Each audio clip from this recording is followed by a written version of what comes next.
আল্লাহ ইয়া রাব্বাল আলামিন। ঈদুল আজহার মাঠে খোলা আকাশে নিচে এক উন্মুক্ত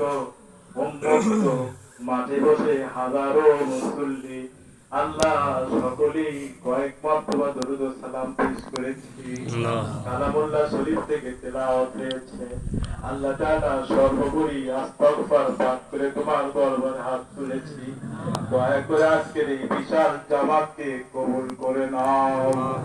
এই জামাতের প্রতি তোমার রহমতের নেক নজর প্রত্যাশা করছি, তুমি কবুল করে নাও। আল্লাহ তাআলা হাজার হাজার মাইল দূরে থেকে সালাম দিয়েছি রাসূলের প্রতি, তুমি দয়া করে মদিনার রওজায় আমাদের মতো নগণ্য গোলামদের সালামটুকু ইথারের মাধ্যমে বায়ুমণ্ডলের মধ্য দিয়ে আল্লাহ তোমার কুদরতি নিজাম দিয়ে ওই জীবন্ত নবীর